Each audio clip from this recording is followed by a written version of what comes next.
Şurada buzdağımız. Buzdağımızı da gösterelim. Nacik bu. Şimdi bunu öncelikle Japonluyoruz. Japonluyor.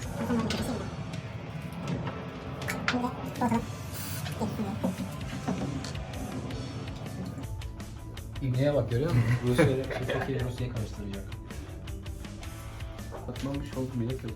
Kuruyor, geri geliyoruz.